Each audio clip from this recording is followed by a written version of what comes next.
오늘은 로마서 이게 18번째로 로마서 6장의 후반부, 지난주에 전반부, 오늘은 후반부를 공부하도록 하겠습니다. 제목은 큰 제목은 성화와 죄에 대해서 나누고, 오늘은 후반부 제목은 의의 종이 되겠습니다. 이 후반부 15절에서 23절까지 그 전반적인 내용에 대해서 간략하게 요약을 하면, 지난주 마지막 그 절 6장 14절에 보면은 죄가 너희를 주관치 못하리니 이는 너희가 법 아래 있지 아니하고 은혜 아래 있습니다. 즉 죄로부터, 사도 바울이 말하기를 죄로부터 성도가 자유함을 얻는 것은 율법의 지배를 받지 않기 때문이다. 율법의 지배를 벗어났기 때문에 죄로부터 자유하다, 이렇게 말했었죠. 그렇게 말하니까 또 항상 그 반대파들이 있지 않습니까? 이 반대파들이 그러면 우리가 율법 아래 있지 않고 은혜 안에 있으니까 그럼 우리가 계속 죄를 범할 수 있는 건 아닌가? 또 이렇게 하나님의 은혜를 모르고 잘못된 어긋된 그런 반대자들이 있었습니다. 그러니까 이런 것을 가리켜 우리는 이제 자유방임적 사상 또는 율법 폐기론적 태도라고 얘기를 합니다.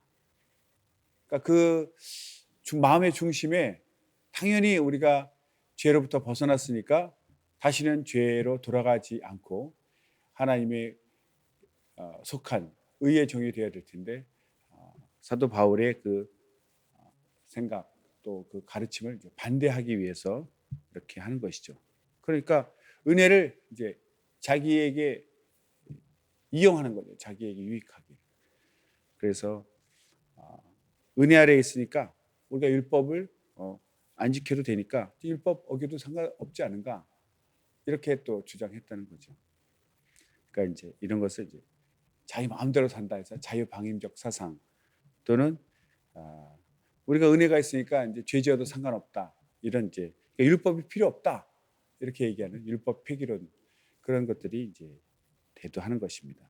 그런데 사도 바울은 이 모든 것에 대해서 전적으로 반대하죠. 절대 그럴 수 없다.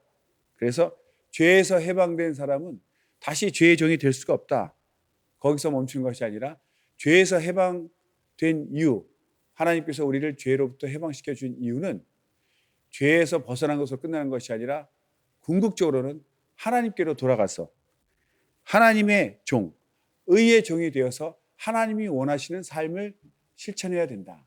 하나님께서 원하시는 그런 열매 맺는 생활을 해야 된다.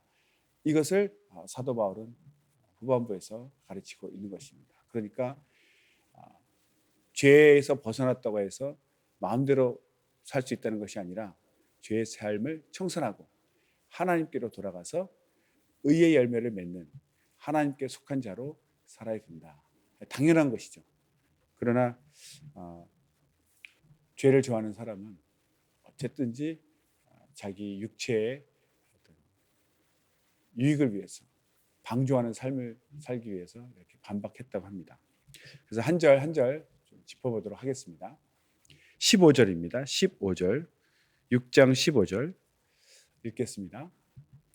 그런즉 어찌하리요? 우리가 법 아래에 있지 아니하고 은혜 아래에 있으니 죄를 지으리요? 그럴 수 없느니라.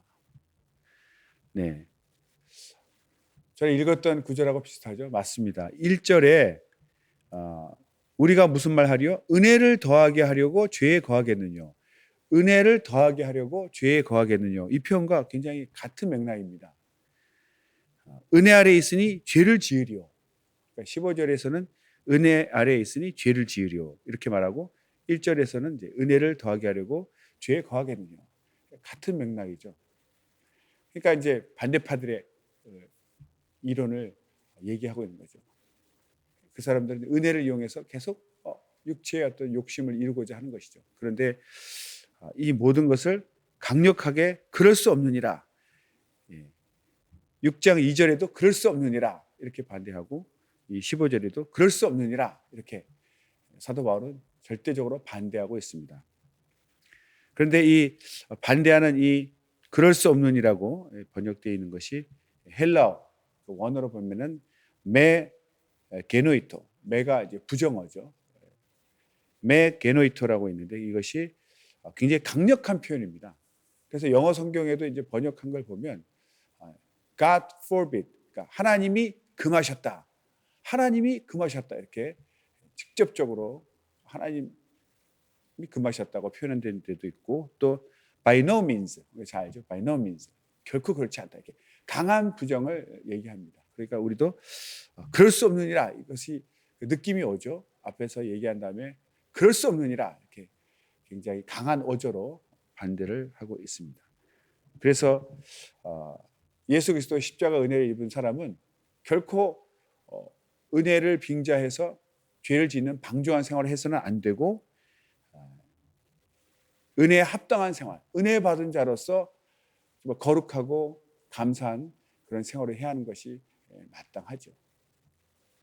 예나 지금이나 이렇게 어긋된 말을 하고 잘못된 생각과 삶을 사는 사람이 이제 있습니다.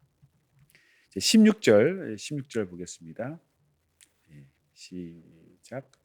너희 자신을 종으로 들여 누구에게 순종하든지 그 순종함을 받는 자의 종이 되는 줄을 너희가 알지 못하느냐. 혹은 죄의 종으로 사망에 이르고 혹은 순종의 종으로 의에 이르느니라. 아멘. 네. 주인을 누구로 삼느냐에 따라서 길이 완전히 달라지죠. 그래서 죄를 섬기는 자, 죄의 종이 되는 사람은 사망에 이르고 순종의 종은 이제 의에 이르고 생명에 이른다는 그런 표현입니다. 여기서 이제 종으로 나와 있는 이 헬라어는 우리가 알다시피 둘로스라는 표현인데 이 둘로스가 사실 그 어떤 종입니까?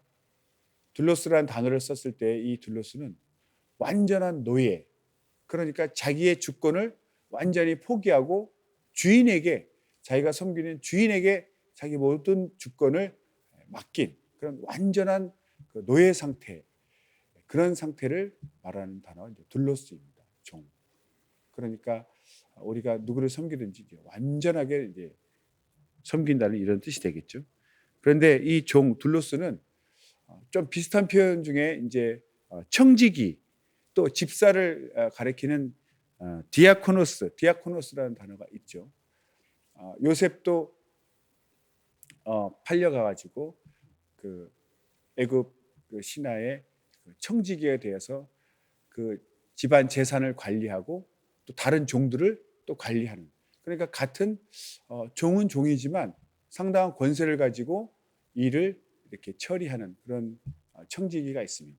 또 집사라는 그런 청지기나 집사라는 단어를 쓸 때는 이제 디아코노스인데 이것은 같은 종이지만 둘로스하고는 완전히 다르죠. 그런데 특별히 이제 둘로스라는 단어를 쓴 이유는 완전하게 속해서 완전한 복종을 한다 이런 뜻으로 이제 둘로스를 사용한 것입니다. 그래서 결론적으로 죄의 종은 다른 말로 하면 불순종이죠. 하나님께 순종하지 않는 죄라는 것이 불순종이니까 죄의 종, 결국 불순종의 종, 불법의 사람, 멸망의 사람 다 같은 의미가 되겠습니다. 그래서 그 열매는 마지막은 사망, 지옥 형벌이 되겠죠. 반대로 이제 의의 종은 불순종의 반대죠. 의의 종은 하나님께 순종하죠. 결국 이제 순종의 종이라고 표현이 되고 그 열매는 의, 곧 영생이 되는 것입니다.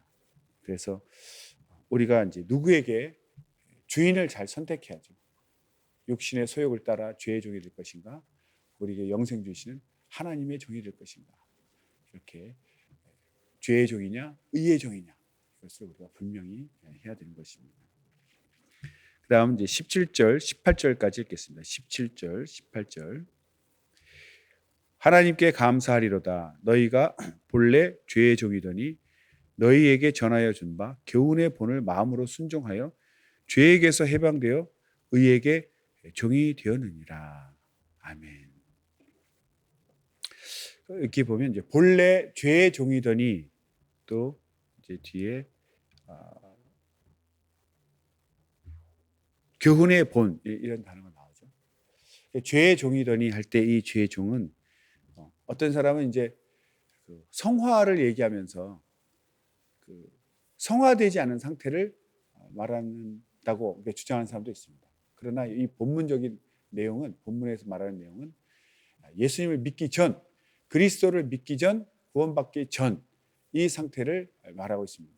여기서 얘기하는 죄의 종이라고 할 때는, 그러니까 이미 구원받은 후에 아직 성화가 덜 된 그런 뜻이 아니고 완전히 하나님과 상관없던, 알지 못했던 그 상태를 말하는 것입니다. 죄의 종. 그리고 이제 교훈의 본, 너에게 전하여 준 바. 교훈의 본이라고 할 때도 그 교훈이라는 말 때문에 또 이것도 이제 이미 믿은 후에 성화를 위한 어떤 윤리적인 부분, 그런 복음 중에서 윤리적인 부분을 지칭하는 것이 아니냐, 그렇게 생각하는 사람도 있는데, 여기서 말은 이제 교훈의 본이라고 되어 있지만 의미는 완전한 복음, 그러니까 윤리적인 부분, 그런 부분만 성화되는 그런 부분 어떻게 분리해서 얘기하는 것이 아니라 예수 그리스도를 믿고 죄인에서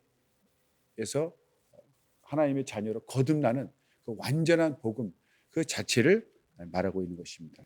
히브리서에서도 강조되고 있지만 믿음과 순종은 같은 개념입니다. 아브라함이 하나님을 믿었기 때문에 갈 바를 알지 못했지만 순종해서 나아가지 않았습니까? 모든 믿음의 사람들은 믿었기 때문에, 하나님을 믿었기 때문에 그 하나님 말씀에 순종을 했죠. 그래서 믿음과 순종은 같은 개념으로 우리는 보는 것입니다. 그래서 여기 마음으로 순종하여라고 얘기할 때는 다른 말로 하면은 믿음과 순종을 같은 의미로 보면은 마음으로 믿어 이렇게 표현할 수 있다는 것이죠. 마음으로 순종하여, 이 순종 대신 믿음을 넣어서 마음으로 믿어 이렇게 번역을 해도 의미가 통한다는 것입니다. 그리고 그 죄에게서 해방되어라는 이제 표현이 있는데, 이 해방이라는 것은 이제 완전히 옛사람이 그리스도와 함께 죽어서 죄의 몸이 멸하여졌죠. 멸하여졌으니까 죄에서 벗어난 것입니다. 죄에서 벗어난 것을 다른 표현하면 이제 모든 정죄함에서 8장 1절, 로마서 8장 1절에 보면 그리스도 예수 안에 있는 자에게는 결코 정죄함이 없나니, 이런 표현이 있습니다. 그래서 완전히 이제 죄의 몸이 그리스도와 함께 멸하여졌고, 그 죄에서 벗어난 사람은 이제 율법에서도 벗어나서 결코 정죄함이 없는 성령 안에서 새로운 삶을 살게 된 것을 죄에게서 해방되었다, 이렇게 표현을 하는 겁니다. 그리고 이제 벗어났기 때문에 의에게 종이 되었죠. 죄에게서 벗어나서 이제 의에게 종이 되었는데, 이 의에게 종이 되었다 할 때 헬라어 단어가 그 의미가 에들로데테인데, 이 에들로데테의 시제가 단순 과거라고 되어 있다고 합니다. 단순 과거. 왜 이 시제를 또 이제 중요하게 보냐면, 이 단순 과거라는 것은 그냥 우리가 이제 영어 문법에 보면 이제 완료 시제라는 게 있죠. 완료 시제는 이제 쭉 진행되었다, 끝났다, 완전히 완료되었다 이러는데, 그냥 단순 과거는 그때 그랬다 이것이지, 이것이 완전히 끝났다 이런 완료가 되지 않은 그런 시점을 얘기합니다. 그렇기 때문에 결국은 그리스도의 종이 과거에 되었지만 지금도 계속 그 상태가 진행되고 있다, 이것을 나타내기 위해서 이제 단순 과거 시제를 썼다고 합니다. 완료 시제를 쓰지 아니하고 단순 시제를 쓴 이유는 과거에 그리스도의 종이 된 상태가 현재에도 지속되고 있다, 이렇게 나타내기 위해서 단순 과거를 썼다고 합니다. 이렇게 그 원어를 이렇게 좀 따지고 공부를 하다 보면 좀 자세히 깊이 있게 알게 되어서 그렇구나 하고 깨달음이 있습니다. 우리가 그냥 종이 된 걸로 만족하고 그냥 그렇게 사는 것이 아니라 지금도 앞으로도 계속 나는 그리스도의 종이라는 마음을 가지고 하나님께 속한 자로 살아야 되겠죠. 다음 19절 읽겠습니다. 19절입니다. 너의 육신이 연약함으로 내가 사람의 예대로 말하노니 전에 너희가 너희 지체를 부정과 불법에 들여 불법에 이른 것 같이 이제는 너희 지체를 의에게 종으로 들여 거룩함에 이르라. 아멘. 네, 19절에 이제 보면 이제 육신이 연약함으로 할 때 육신이 나오지 않습니까? 이제 이 육신은 어떤 헬라어를 쓰냐면 이제 삭스, 우리가 잘 아는 삭스죠. 삭스는 이제 정욕의 사람 이렇게 우리가 알고 있죠. 예, 맞습니다. 이 삭스는 이제 영, 성령, 영과 대립되는 개념으로 우리가 이제 삭스, 육신, 정욕의 사람 이제 이렇게 씁니다. 어떤 이 삭스는 또 우리가 몸을 얘기할 때 쓰는데 소마라고 있지 않습니까? 소마. 이 소마라는 것도 이제 몸이고 삭스라는 것이 있는데 이 소마와 삭스는 이제 어떻게 우리가 다르게 구분하냐면 소마는 우리가 신령한 몸으로 변화될 수 있는 그런 몸을 얘기할 때는 이제 소마를 쓰고 완전히 정욕에 물들어서 타락해서 이 땅에 속했다가 이 땅에서 그냥 끝나버리는 그런 폐기되는 그런 타락한 몸을 얘기할 때는 삭스라는 말을 쓰는 거죠. 그래서 고린도전서 15장 44절 고린도전서 15장 44절 보면 육의 몸으로 심고 신령한 몸으로 다시 사나니 육의 몸이 있은즉 또 신령한 몸이 있느니라. 이렇게 육의 몸이 신령한 몸으로 바뀐다. 그럴 때 말하는 그 육체는 소마라는 단어를 씁니다. 이 소마는 고린도전서 15장 44절에 나오는 이 몸 할 때는 이 몸 소마라고 표현되어 있습니다. 결국 왜 육신이라는 이 삭스라는 단어를 19절에서 썼을까? 보면 너희 육신이 연약하다. 그래서 너희가 부정과 불법의 지체를 들여서 불법에 들였다. 이 얘기는 결국 로마 교회의 여린 믿음, 어린 신앙을 영적인 어린아이 같은 상태, 약한 신앙 상태를 표현하기 위해서 이제 삭스라는 단어를 써서 이제 지적을 하고 있죠. 그런데 이제 거기서 불법에 들여진 것에서 벗어나서 이제는 너희 지체를 의에게 종으로 들여서 거룩함에 이르라 이렇게 말하고 있습니다. 거룩함에 이르라. 왜 거룩함에 이르라는 표현을 쓸까요? 우리가 한번 예수 그리스도의 공로로 성화, 거룩함을 입었으면 완전히 거룩해졌다고 하지만 그것은 이제 영적으로는 거룩해졌지만 우리의 삶이, 우리의 마음이나 우리의 것은 완전한 영적 그런 거룩함에 이르지 못했기 때문에 우리는 이 땅에 사는 동안은 계속해서 성화의 과정을 이루어가야 되는 것이죠. 그래서 그리스도께서 성취하신 의와 구속과 거룩은 믿음으로 우리가 전가를 받았어요. 우리 것이 되었습니다. 그러나 이것이 내 안에서 이게 나타낼 수 있도록 육신은 여전히 죄 가운데 매여서 속고 당하고 있기 때문에 우리 거룩은 구원을 받은 그 조건, 내가 거룩해야 어떤 구원을 받는다라는 어떤 행위로 구원을 받는다는 그런 조건으로서가 아니라 여기서 우리가 또 속으면 안 됩니다. 조건으로서가 아니라 당연히 구원받은 백성이라면 마땅히 거룩한 삶을 살아야 되지 않겠습니까? 하나님이 거룩하시고 우리 영혼이 거룩해진 것 같이 사람들이 하나님 거룩하시다, 우리는 거룩해서 천국에 간다라고 말을 하는데 눈에 보이는 육체의 삶이 그렇게 되지 않는다면 어떻게 전도가 되겠습니까? 그래서 우리는 영혼이 거룩해진 것 같이 끊임없이 그 거룩함, 성화를 이루어가야 되는 거죠. 그래서 이제는 불법에서 벗어나서 거룩함에 이르라, 거룩함에 도달하기 위해서 계속 그렇게 실천하는 노력을 해야 된다고 말하고 있는 것입니다. 20절, 21절 읽겠습니다. 20절, 21절. 너희가 죄의 종이 되었을 때에는 의에 대하여 자유하였느니라. 너희가 그때 무슨 열매를 얻었느냐? 이제는 너희가 그 일을 부끄러워하나니 이는 그 마지막이 사망임이니라.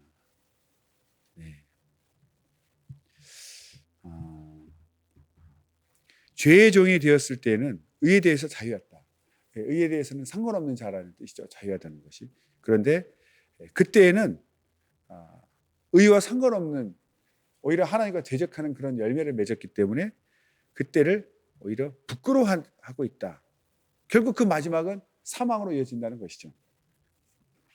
그러니까 자유하다는 것이 뭐 좋은 의미가 아니라 상관없다는 뜻이죠, 여기서는. 그러니까 죄의 종일 때는 하나님을 알지도 못했고, 그러니까 하나님의 의가 무엇인지 알지도 못했으니까 그 의를 뭐 지켜야 될 책임이나 의무가 전혀 없었죠. 알지도 못했으니까요. 그래서 그것에 대해서 칼빈이 이런 말을 했습니다. 칼빈이 육체의 자유는 단지 하나님을 순종하는 데서 우리를 자유케 하여 마귀에게 얽매이게 할 뿐이다. 이게 무슨 뜻이냐면요, 우리가 하나님으로부터 자유하다, 의에 대해서 자유하다, 이것이 결국은 그냥 자유한 상태에서 중성적인 상태가 아니라 하나님께로부터 자유한 자, 하나님과 상관없는, 의와 상관없다는 것은 그 즉시 그 상태가 바로 불법, 죄의 종이 되어서 마귀에게 종노릇하는, 마귀에게 잡히는 그런 자유라는 거죠. 결코 우리가 택해서는 안 될 그런 자유죠. 어떤 죄와 의 사이에 중간에 있는 것이 아니라 의에서 벗어나면 바로 그 세상은 죄악된 세상, 즉 하나님으로부터 자유하다는 얘기는 바로 마귀에게 속해버린 죄의 종이 된 상태이기 때문에 우리는 그런 자유를 택하지 않아야 된다. 그러니까 하나님께로부터 자유하면 바로 마귀에게 얽매일 뿐이다. 이렇게 칼빈이 얘기한 것입니다. 그래서 너희가 그 일을 부끄러워하나니 이런 말이 있죠. 다시 말하면 하나님을 모르던 상태에서는 하나님에게 막 대적하고 살지 않았습니까? 저도 예전에 예수님 믿기 전에는 이제 예수님 믿으라고 전도하면 내가 무슨 죄인이냐, 왜 내가 죄인이냐 막 반대하고 오히려 하나님 전하는 사람 막 핍박했었죠. 저도 그것이 바로 하나님의 그 구원 소식을 전한 자를 대적했죠. 하나님을 대적한 것입니다. 그런데 지금 이제 의의 종이 되어서 하나님의 의를 알고 나서 그 지난 날을 이제 돌아보면 정말 부끄럽죠. 알지 못해서 그래서 하나님 용서해 주셨지만 정말 생각하면 이제 부끄러운 일입니다. 그래서 그 부끄러운 일을 했는데 우리가 알지 못했지만 영적으로 우리가 이제 의를 알고 난 다음에 그 끝을 알고 보면 사망. 그래서 사망은 그냥 단순한 육체 죽음이 아니라 영원한 죽음, 영원한 멸망, 결국 지옥 형벌을 얘기하는 것이죠. 그러니까 결코 우리는 하나님으로부터 자유하면 안 되고 하나님께 꼭 붙들리고 성령께서 나를 아주 강력하게 속박, 아니 그냥 강제로 나를 붙들어 주실 때 우리는 오히려 안전하고 의로운 생활을 할 수 있는 것이죠. 하나님으로부터 자유하면 마귀의 밥이 되는 것입니다. 22절 읽겠습니다. 그러나 이제는 너희가 죄에게서 해방되고 하나님의 종이 되어 거룩함에 이르는 열매를 얻었으니 이 마지막은 영생이라. 네, 계속 반복해서 강조하고 있습니다. 그러니까 하나님께 종이 된 사람은 이제 하나님께서 요구하시는 의를 행해야 한다. 그러니까 그 의는 하나님의 은혜로 우리가 이제 받았죠. 전까지여서 이루어졌지만 이 육체가 연약하기 때문에 계속해서 우리는 의로운 생활을 노력해야 되는 것입니다.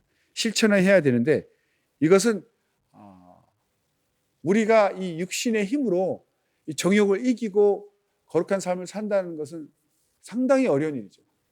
거의 사실 불가능에 가깝습니다. 그래서 하나님께서는 말씀만 주신 것이 아니라 거룩한 성령을 우리 안에 보내셔서 그 거룩한 말씀대로 하나님의 의로운 삶을 이룰 수 있도록 의로운 성령, 거룩하신 성령께서 임하셔서 성령의 도우심으로 우리가 성령을 의지해서 거룩한 삶을 살 수 있는 것이죠. 우리가 기도하면 정말 그런 걸 느끼지 않습니까? 전에는 뭐 정말 할 수 없었던 것을 기도를 통해서 하나님 도와주세요, 성령님 도와주세요 할 때 그 분노가 사라지고 미움이 사라지고 회개하는 마음이 생기고 그 죄를 끊을 수 있는 놀라운 그 힘, 그것을 경험합니다. 그래서 정말 하나님 나를 도와주고 계시구나. 내 힘으로 할 수 없는 것을 도움받으면 알 수 있죠. 술, 담배 하는 사람들, 이게 술, 담배가 이 중독 증세가 있지 않습니까? 그러니까 이 중독이라는 것이 얼마나 힘이 센지 사람의 의지로는 결코 끊을 수 없습니다. 저도 소시적에 술과 담배를 좀 했었죠. 그럴 때 저도 경험이 있습니다. 그게 끊어지지 않아요. 잠시는 참을 수 있지만 강한 스트레스가 오고 막 화가 나거나 해서 이 평정심을 잃으면 다 막 생각이 도로 나오더라고요. 예수 믿는 초창기까지 있었습니다. 그것이. 그럴 때 정죄받지 아니하고 하나님 도와주세요. 하나님 도와주세요. 저는 끊을 수 없습니다. 하나님 끊을 힘을 주세요라고 계속 기도했을 때 신기한 체험들이 있었죠. 막 그 술을 마셨을 때는 막 두통이 막 엄청난 두통이 오고 또 담배는 막 헛구역질이 막 올라와가지고 너무나 큰 고통을 느꼈습니다. 그 후에 갑자기 그것이 사라졌어요. 그 다음에는 어떤 강한 스트레스나 어떤 억압이 오고 마음이 괴로울 때도 신기하게 생각이 나지 않고 또 그런 것이 이제 끊어지는 걸 경험했습니다. 그래서 제가 그때도 알게 됐죠. 나는 결코 이걸 끊을 수 없었는데 기도했더니 하나님께서 끊어주셨구나. 영광을 돌리게 됐죠. 이렇게 거룩한 생활을 살 수 있도록 성령을 보내주시고 성령을 의지할 때 우리는 거룩한 생활을 지켜나갈 수 있습니다. 그래서 이 거룩한 생활을 하는 사람들의 마지막은 영생이다. 영생. 죄는 사망에 이르고 의는 영생으로 이르는 것입니다. 그렇기 때문에 우리가 정말 잘 생각해야 되죠. 이제 구원파의 교리처럼 내가 예수 믿고 구원 받았으니까 의인이 되었다 했는데 하고 전혀 의로운 생활을 하지 않고 죄를 막 좋아하고 계속 죄를 짓는다면 과연 하나님께서 그를 구원하실 것인가? 아니라고 봅니다.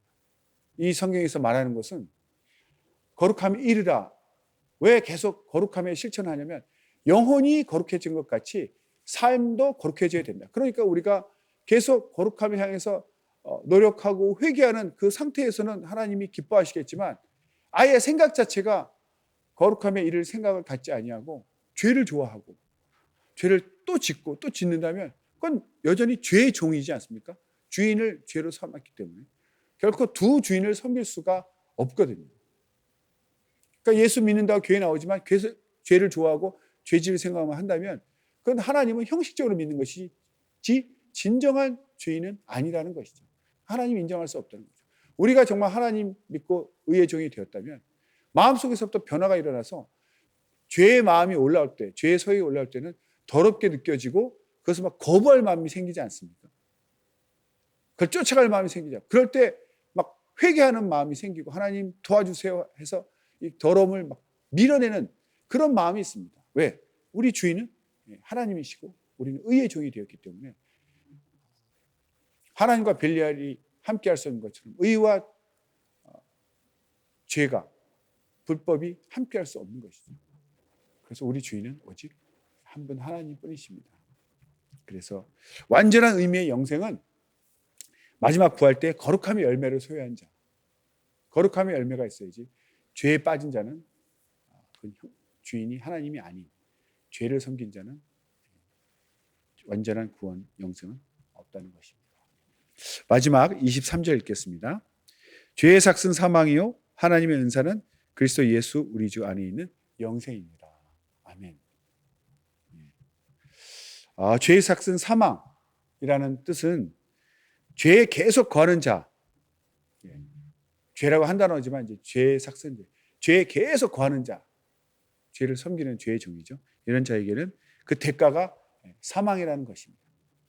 근데 여기 이제 삭시라는 대가, 삭시라는 단어가 헬라어에서 이제 업소니아라는 단어를 쓰고 있는데 이것이 병사들의 급료로라는 뜻이 있습니다. 병사들에게 주는 그 급료. 그런데 일반 우리가 이 업소니아는 일반 일꾼들이 이렇게 일하고서 받는 그런 급료와는 좀 다른 특별한 단어죠.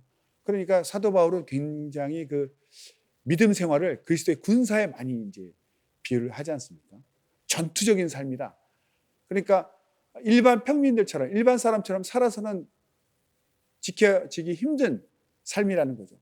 이 음부에서 이 세상에서의 그리스도의 삶은 악이 계속 우리를 유혹하기 때문에 싸워 이겨야 되기 때문에 전투적인 삶을 살아야 되고 강력한 삶을 살아야 되니까 그리스도의 군사, 군사라는 표현을 많이 씁니다. 그게 특징인데 여기서도 이제 옵소니아는 일반 일꾼들의 그 삭시 아니라 군인들의 급료를 말할 때 쓰는 그 단어입니다. 그러니까 이제는 조금 전에 제가 말씀드린 것은 그리스도의 삶이 그리스도의 군사적인 삶이 되어야 한다는 것처럼 이 죄의 삭슨 사망이라고 할 때도 이 죄를 지을 때도 사람들이 그냥 대충 짓는 것이 아니라 그냥 군인들이 전투에 임하듯이 적극적으로 죄를 짓는다는 거죠. 아주 그냥 꽉 죄에 붙잡혀서 군인이 대장 명령에 충성하듯이 적극적으로 충성하듯이 이 죄의 정도, 이 죄에 대해서 아주 충성적으로 섬기는 거죠. 그래서 그렇게 삭을 받고 그 삭이 바로 사망이라는 것입니다. 그러니까 굉장히 불행한 것이죠. 그렇게 받는 이제 대가가 사망이죠. 당연하겠죠. 죄의 종으로 죄에게 충성한 그 열심으로 충성한 대가로 사망이라는 대가를 받게 된다는 것이죠. 그런데 거기에 반대로 하나님의 은사라고 단어가 있죠. 죄의 삭은 사망이지만 하나님의 은사. 그 은사는 카리스마, 이것은 이제 선물이라는 뜻이죠. 갚지 않아도 되는 하나님께서 일방적으로 주시는 크신 은총, 선물, 이런 뜻으로 카리스마가 쓰입니다.